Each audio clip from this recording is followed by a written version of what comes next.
Louis.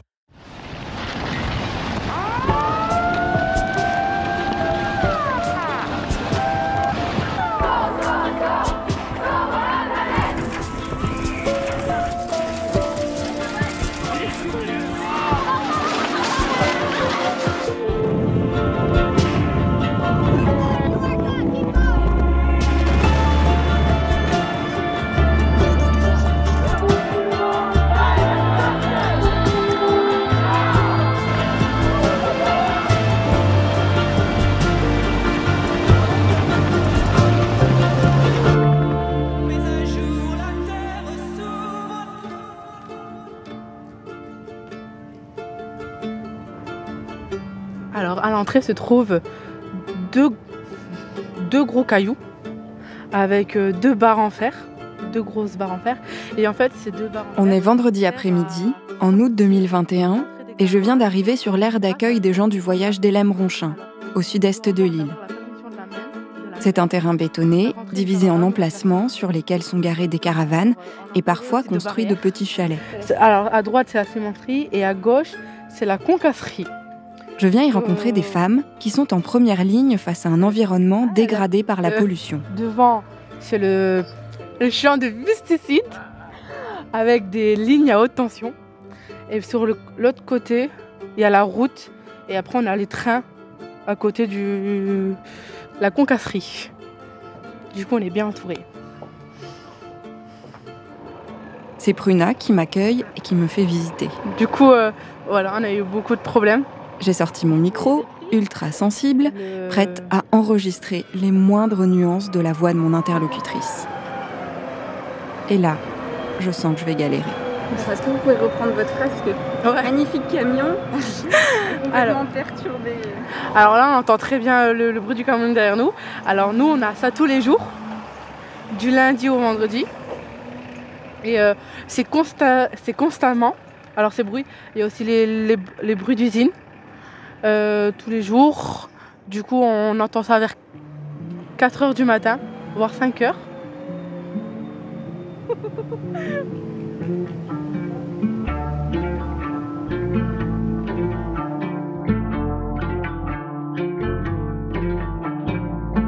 On arrive finalement à un petit chalet en bois, derrière deux caravanes. Alors, je me présente, je m'appelle Maya. J'ai rendez-vous avec deux des tantes de Pruna. J'ai 41 ans et demi. Maya et Sue-Hélène de Mestre. Je me présente, je m'appelle Sue-Hélène, j'ai 34 ans, j'ai 2 enfants. Oui, j'ai 3 enfants et une petite fille. Moi, je suis une gitane. Je ne vais pas dire que je suis gens du voyage, mais... Depuis des années, elles tentent de faire entendre leur voix pour améliorer leurs conditions de vie. Et chez nous, on dit on est gitan. Donc on se prononce plus gitan que gens du voyage. Comme la moitié des aires d'accueil en France, celle d'Hélène-Ronchin est située à proximité d'installations polluantes. Sue-Hélène, Maya, Pruna et les autres femmes qui vivent sur cette aire sont tout particulièrement touchées. Et c'est pour ça que je leur rends visite. Mais alors qu'on s'apprête à rentrer dans le vif du sujet... Vous pouvez me dire ce que c'est? C'est le bruit de la bétonneuse. Et ce n'est rien du tout ce bruit par rapport à ce qu'on entend tous les jours. C'est un petit bruit. Vous entendez? C'est notre vie.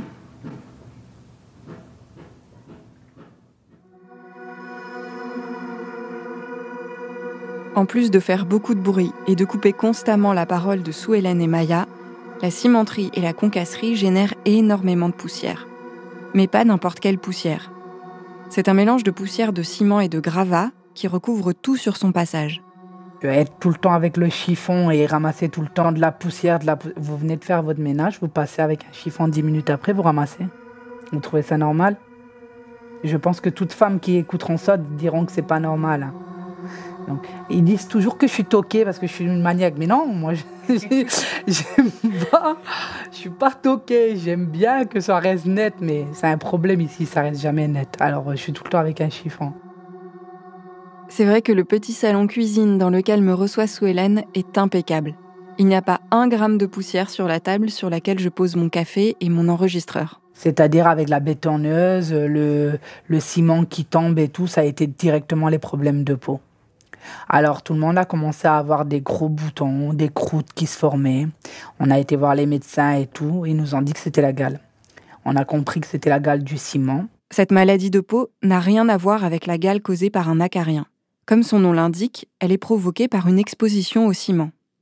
Quand les premières familles arrivent sur l'aire d'Hélène-Ronchin, en 2008, elles ne sont pas au courant des risques que la proximité d'une centrale à béton leur fait courir. Rapidement, la gale du ciment et les problèmes respiratoires apparaissent. Quand les nouveau-nés naissaient et qu'on les mettait dehors l'été et qu'on vivait normalement, les enfants étaient directement touchés. Il y a eu pas mal d'enfants qui ont fini asthmatiques et qui ont eu des problèmes de branches et tout. En 2013, la situation sanitaire sur l'aire s'aggrave avec l'installation de la concasserie juste en bordure du terrain. Et les maladies se multiplient. Dans ce terrain, les personnes qu'on aimait, on les a vues dépérir devant nous et on n'en pouvait rien faire, donc vous imaginez. C'est l'environnement qu'on vit. Et ça, ils ne pourraient pas comprendre. En étant une femme, on le voit plus facilement parce qu'on est une mère. On voit quand l'enfant est malade. On sait comment les maladies sont provoquées parce qu'avec l'âge, on voit comment l'enfant évolue. Et être élevé dans une pollution, ça n'aide pas. Donc en étant une femme, oui, on le voit. Un homme le voit parce que la femme est tout le temps en train de se plaindre, mais la femme, elle est au premier degré. C'est elle qui voit directement quand son enfant est malade, elle dort pas. Quand son ménage n'est pas bien fait, elle est sur les nerfs. Donc vivre dans un environnement pollué, c'est un enfer pour une femme. Les tâches domestiques et le soin aux enfants font des femmes les premières témoins des dégradations de leur environnement. C'est sûrement pourquoi, aux quatre coins du monde, de l'Amérique latine au Japon, on retrouve les femmes en première ligne des mouvements de santé environnementale. C'est aussi peut-être ce qui explique que globalement, les femmes se préoccupent davantage que les hommes de l'environnement et du changement climatique. C'est ce que dit en tout cas une étude menée en France en 2021 par le groupe de réflexion Terra Nova. En 2013, sur l'aire d'Hélène-Ronchin, ce sont les femmes qui décident de s'organiser pour alerter les pouvoirs publics. On parlait entre nous et on s'est dit, il faut qu'on fasse quelque chose. Et puis c'est là qu'on s'est décidé de créer le collectif, de se faire entendre justement, de balancer ce qui se passe autour et de montrer qu'il y a des enfants qui sont malades, surtout des âgés aussi. Et après, on s'est décidé de faire le collectif. Maya, sa mère, ses tantes et 2 de ses cousines créent le collectif des femmes d'Hélène-Ronchin. Leur revendication principale est simple, un changement de terrain pour tous les habitants et habitantes de l'aire d'accueil vers un endroit non pollué. Au fil des années, le collectif des femmes d'Hélène-Ronchin multiplie les actions pour se faire entendre. Sensibilisation sur les réseaux sociaux, manifestations et même un film autoproduit qui s'appelle « Nos poumons sont du béton ». Alors, le collectif est composé uniquement de femmes parce que les hommes de chez nous, ils n'ont pas l'habitude de demander de l'aide aux gadgets, on va dire. Donc, les gadgets, ce sont ceux qui ne font pas partie de notre communauté. Les hommes de chez nous sont très fiers. Ils ont beaucoup d'orgueil, on va dire que c'est eux les hommes, ils ne vont pas demander de l'aide vers les gadgets. Et ils pensent que les gadgets ne les aideront pas parce qu'ils ne les écoutent pas. Parce que ce sont des gitans et qu'ils les prennent de haut et puis qu'ils ne les aideront pas plus que ça. Nous, en étant des femmes, on sait plus facilement demander de l'aide quand il s'agit de nos enfants. Parce qu'on se rabaisse, une femme se rabaisse plus vite pour son enfant. Parce que quand son enfant est en danger ou quoi, n'importe quelle mère se pèterait en 4 pour son enfant. Donc je comprends le point de vue des hommes. Maintenant, avec le recul, ça fait 8 ans. Mais je ne suis pas d'accord avec eux. Parce qu'on s'est quand même fait écouter. Ils savent dans quoi on vit. Ils savent pourquoi on se battait. Et puis, même si ça n'a pas abouti pour l'instant, je ne perds pas espoir, quoi. Cette fierté me rappelle celle du fils de Raymonde, que vous avez entendu dans le 2e épisode. C'est lui aussi qui aurait besoin d'aide, mais il ne veut pas en entendre parler. Cette fierté qui l'empêchait de demander de l'aide et qui faisait qu'il préférait se reposer sur sa mère de 92 ans. Ici, la fierté et la violence des discriminations empêchent les hommes de demander de l'aide aux gadgets. Mais si les femmes d'Hélène-Ronchin ont décidé de s'investir dans cette lutte, c'est avant tout parce qu'elles sont en première ligne face à la pollution. Elles nettoient, prennent soin et protestent, au détriment parfois de leur santé physique et mentale. Et les plus jeunes, comme Pruna, les rejoignent progressivement au sein du collectif.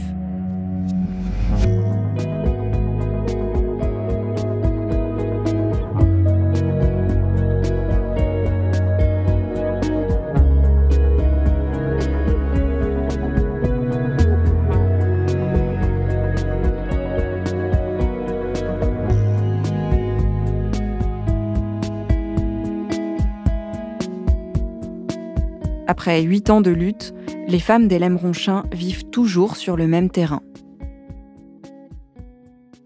La délégation interministérielle pour l'hébergement et l'accès au logement a saisi la défenseure des droits au sujet des droits des gens du voyage.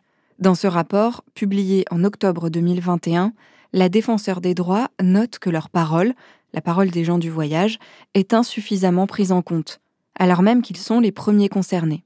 C'est cette absurdité qui me frappe. Le manque de prise en compte politique de la parole des premiers concernés, alors qu'ils savent mieux que quiconque ce dont ils ont besoin. C'est vrai pour les gens du voyage, pour les femmes d'Helem-Ronchin et pour les femmes en général, qui sont sous-représentées à tous les niveaux de décision politique. Ça marche, je suis au taquet. Pour comprendre ce manque de prise en compte de la parole des femmes, premières concernées face au changement climatique, j'ai échangé par Zoom avec Madia Hassan Laksiri. Alors, je m'appelle Madia Hassan Laksiri, donc j'ai 48 ans. J'habite à Nantes depuis maintenant une trentaine d'années, un peu plus d'une trentaine d'années. Madia est professeure de français langue étrangère, mère de 3 enfants et bénévole au sein d'une association. Elle a tenté de se frayer un chemin en politique pour voir ses intérêts représentés et ses sujets de préoccupation traités. Madia vit dans le quartier de Malakoff, à Nantes, un quartier dit populaire avec de grands ensembles. Des travaux de rénovation urbaine ont modifié le visage du quartier et la vie de ses habitantes et habitants. Le gros des travaux ont commencé en 2001 et on est en 2021. Et il y a encore des choses qui se construisent. C'est-à-dire que depuis 20 ans, on est en travaux. On a construit des immeubles à côté d'autres immeubles. On a réduit énormément les espaces verts. Donc tout est minéral. Donc tu vois, après, on sait très bien qu'avec le réchauffement climatique, les températures vont grimper. Et du coup, ça pose la question aussi de la capacité des personnes qui habitent dans des appartes, dans des grands ensembles comme ça, à faire face au réchauffement climatique. Ce qui m'a touchée, moi, c'était le manque d'exercice de ma citoyenneté. C'est-à-dire, t'as beau alerter, t'as beau demander à ce que les choses soient faites différemment, t'as beau demander à ce que on écoute ce que t'as à dire dans le cadre d'une rénovation urbaine en disant ben non, on n'a pas envie d'avoir plus de béton. On voudrait prendre part à comment aménager notre environnement quotidien. C'est-à-dire, est-ce que là, par exemple, on pourrait pas mettre un petit îlot vert? Est-ce que on pourrait pas rajouter des arbres? Est-ce qu'on pourrait pas créer des espaces de convivialité? Entre les nouvelles constructions et les chantiers en cours, la verdure et l'espace perdent du terrain, bien loin de ce que Madia imagine pour ses enfants. Ma fille, elle est née en 2002. Les travaux avaient déjà commencé. Et mon troisième, il est né en 2006. Il n'a connu que des travaux, quoi. C'est ça qui a fait que je me suis mise en mouvement. Je me suis mise en mouvement parce que j'étais en colère. J'avais envie de changer les choses. En 2010, une amie lui parle du parti Europe Écologie. Puis elle me dit, il y a Daniel Cohn-Bendit et Yannick Jadot qui viennent, c'était à Nanterre, je crois, dans une salle à Nantes, qui viennent pour en parler. Ça serait sympa que tu viennes écouter et voir ce que t'en penses, quoi. Donc je vais à la réunion et j'ai l'impression, comme à chaque fois qu'on parle d'écologie, qu'on parle pas des plus précaires et surtout qu'on parle jamais des quartiers populaires. J'écoute. Et puis, à un moment donné, je me lève, je prends la parole et puis je dis ok, pas de souci. Moi, c'est un truc qui me parle, ce que vous êtes en train de dire, le projet, tout ça. Je trouve ça génial. Mais je dis, mais qu'est-ce que vous proposez pour les quartiers populaires ? Et à ce moment-là, Daniel Cohn-Bendit me dit oui, effectivement, mais tout est à construire. On a besoin de tout le monde. L'écologie, c'est important pour tout le monde. Personne ne doit être laissé sur le bord de la route. Mais pour en parler, il faut des personnes qui le vivent au quotidien et qui peuvent en parler, en fait. Et donc, il dit, faut nous rejoindre. Et donc, Madia rejoint le parti. Je tracte, je participe à des réunions de groupes locaux, je signe des motions. Je signe des motions. En interne, à un moment donné, je deviens co-secrétaire régionale. Je participe à des commissions nationales électorales. Enfin, tu vois, je découvre. Je découvre ce que c'est que la militance politique. Mais rapidement, Madia déchante. Ce qui a été le plus difficile pour moi, ça a été de ne pas avoir accès au chapitre. C'est-à-dire que j'ai joué le jeu de la militance, du débat, Et en retour, en fait, j'ai eu l'impression que tout ce qui était prôné quand il s'agissait de diversité, d'écoute, de règles en interne, elle s'appliquait pas forcément à moi, quoi.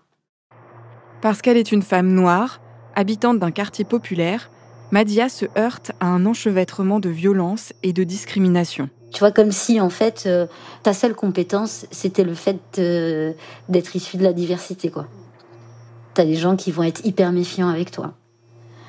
Il y a ceux qui vont te dire non, mais c'est pas comme ça qu'on fait, en fait. T'as pas compris. T'as ceux qui te disent vous savez, si elle s'énerve, c'est normal, hein. Enfin, de toute façon, les gens de quartier, ils s'énervent souvent, quoi. Madia finit par devenir co-secrétaire régionale du parti, mais ce rôle l'exposant encore plus aux tensions internes. 2 ans et demi après son entrée dans le parti, elle décide de le quitter. J'en suis sortie fatiguée, désabusée. La politique politicienne, entre guillemets, c'est plus pour moi. J'ai dit stop. C'est fini. Et puis j'avais développé tu sais, le truc là, le syndrome de l'imposteur. Je m'étais dit, je suis vraiment pas légitime. On me l'avait tellement répété que je me sentais vraiment pas légitime, en fait. J'en suis sortie usée et fatiguée.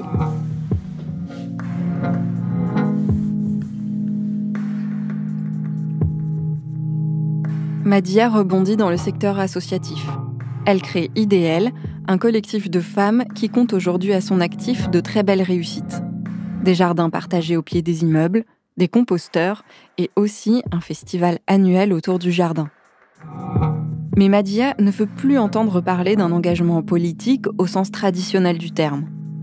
Son expérience, sa difficulté à être entendue au sein d'une instance politique, c'est malheureusement loin d'être une exception. À l'échelle locale, seuls 20% des maires sont des femmes, et elles ne dirigent que 4 régions sur 13. À l'échelle nationale, les femmes représentent 38% des députés et seulement 33% des sénateurs. Quant à l'échelle internationale, prenons les COP. Ces conférences internationales sur le climat réunissent tous les pays du monde signataires de la Convention cadre des Nations Unies sur les changements climatiques.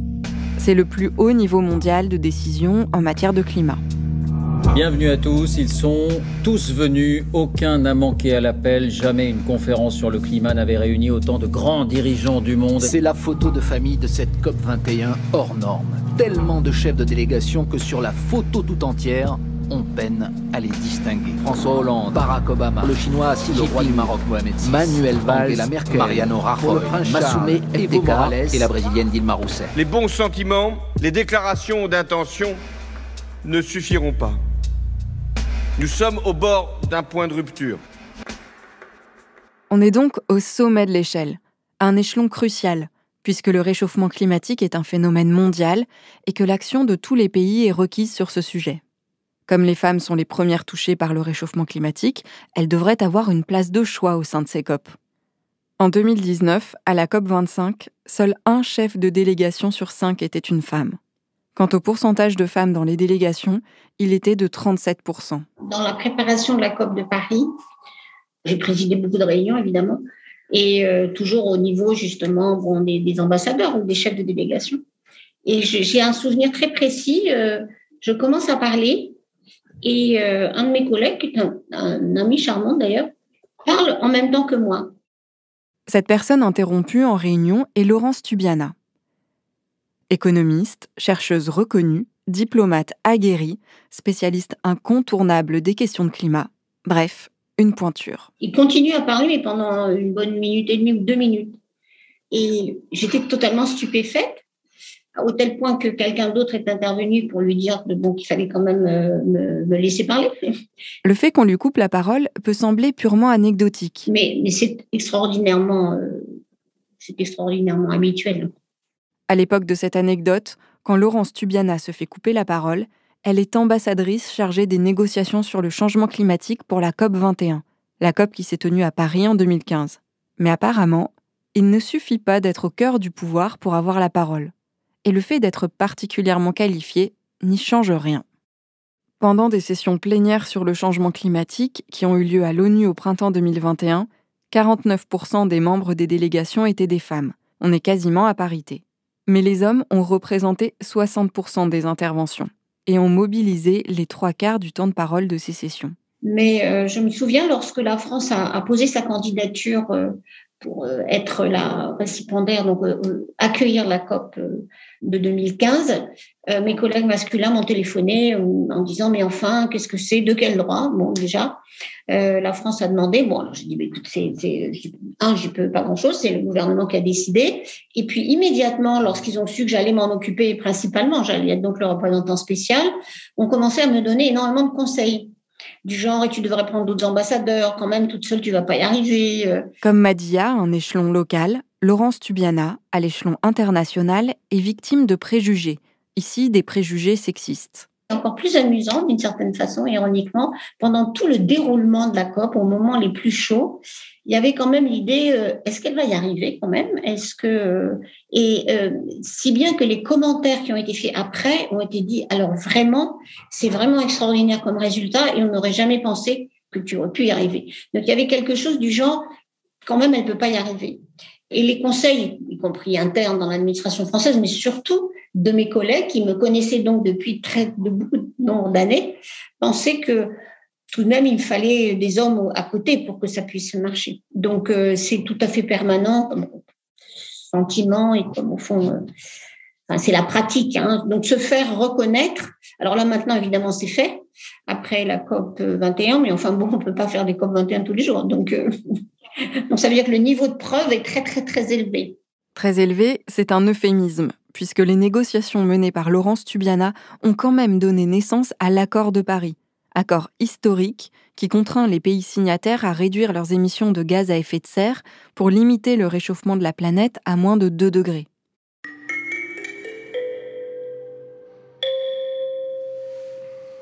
Quand on est une femme, visiblement, on n'a jamais vraiment fini de faire ses preuves. Et le constat que les femmes sont en première ligne face au changement climatique n'y change rien. Le sujet est d'ailleurs à peine pris en compte dans les COP. C'est difficile, d'abord parce qu'on est face à beaucoup de scepticisme sur l'idée d'introduire ça dans des textes. Alors, ça avance un peu. Il y a maintenant des références aux questions de genre, assez modestes, hein. Mais tout de même, à la COP25, on a eu, sous l'influence espagnole d'ailleurs, très largement, puisque la COP était finalement accueillie à Madrid, l'idée d'avoir des efforts spécialement liés aux problèmes de genre dans les solutions climatiques. Mais c'est difficile, en partie parce que le climat a été perçu comme un problème de transition énergétique, et ça, l'énergie, c'est le domaine masculin. Hein, donc, il y a beaucoup cette question. À partir du moment où ça touche maintenant d'autres domaines de la vie, puisqu'on voit bien que ça ne suffit pas de parler de l'énergie, mais de la manière dont on consomme cette énergie, dont on se transporte, dont on se nourrit, ça aide un peu à introduire cette question de genre. Mais on n'en est vraiment qu'au tout début. Mais on est très loin d'une vision féministe normalement assumée de ces domaines. On en est très loin. Ce manque de représentativité, ces préjugés nous privent collectivement de l'expertise des femmes pour trouver des solutions sur des sujets qui nous concernent toutes et tous. C'est pour ça qu'une vision féministe du climat et des problématiques environnementales est nécessaire. Que les femmes aient à la fois la parole et la place d'agir dans le champ politique.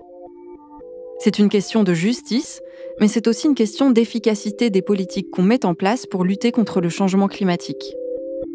Et d'ailleurs, ce résultat a été mis en évidence dès 2005, dans une étude menée dans 130 pays par 2 chercheurs états-uniens. Plus les femmes sont présentes dans les parlements nationaux, plus leurs pays ont de chances de ratifier des traités en faveur de l'environnement.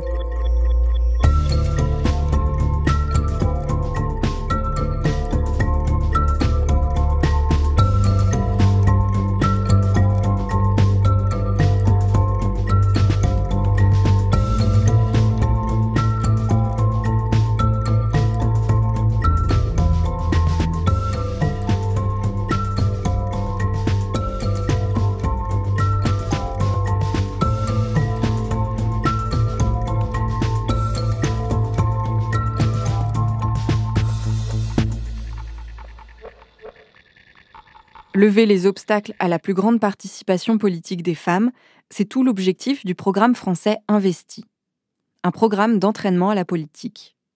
Il a été lancé en 2020 à l'initiative d'une vingtaine de femmes et a réuni une soixantaine de participantes autour des valeurs de justice sociale et environnementale, de transition démocratique et de lutte contre toutes les discriminations. Investi, ça m'a apporté un espace d'affirmation, franchement. Un espace d'affirmation de moi et de ma parole. J'y ai trouvé un espace aussi d'expression sans aucune limite, sans aucun jugement, une capacité à faire sur un socle commun, en fait. En grande partie, Investi, ça m'a apporté ça. Madia Hassan Laksiri a suivi le programme Investi en 2021. Les thèmes sont variés. Ça va de la déclaration de campagne à la communication politique. Madia a elle-même co-créé et co-animé un atelier sur la question des minorités en politique. En ligne de mire du programme Investi, avoir plus de femmes candidates aux législatives de 2022. Quand je demande à Madia si elle envisage désormais une candidature à ces élections, elle commence par reformuler ma question.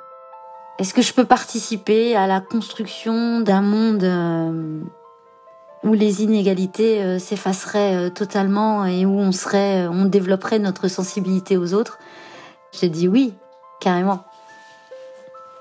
Carrément. En tout cas, j'ai assez confiance en moi maintenant pour me dire que je peux porter ça. Je me sens en tout cas beaucoup plus préparée. Je me sens beaucoup moins naïve, surtout, que je ne l'étais lors de ma première expérience en politique. Et du coup, les législatives de 2022 ? J'y pense. Plus ça va et plus j'y pense. Je le ferai pas à tout prix. Ouais, je le ferai pas à tout prix. J'ai pas envie d'y perdre ma santé mentale, en fait. C'est hyper important d'être bien dans ses baskets. Si ça m'atteint trop, je ne le ferai pas. J'arrêterai, en fait. Tu vois, ça vaut pas le coup. Il y a d'autres moyens de se mobiliser. Hein. Car investir les lieux de pouvoir légitimes n'est qu'une des voies possibles pour se faire entendre et agir. En matière environnementale, des femmes réinventent chaque jour, à leur niveau, des manières de lutter. Comment on est multicolore, comment on réinvente des choses, comment on s'aime, comment on refait du lien, comment on fait la fête, comment on remet de la joie dans notre militantisme pour pas devenir aussi autoritaire et dogmatique que le système qu'on aimerait combattre. Je suis Lucille Torregrossa et vous venez d'écouter le 4e épisode d'Un jour, la Terre s'ouvre.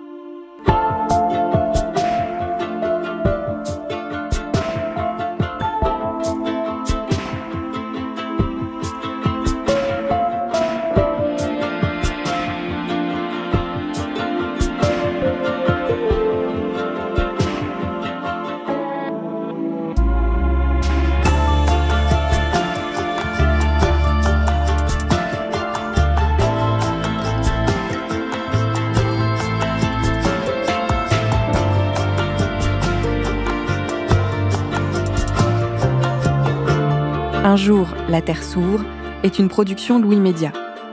Vous pouvez vous abonner sur toutes les plateformes de podcast, nous laisser des commentaires et des étoiles et en parler autour de vous. Et si vous souhaitez soutenir Louis, n'hésitez pas à vous abonner au club. louismedia.com/club. À très vite.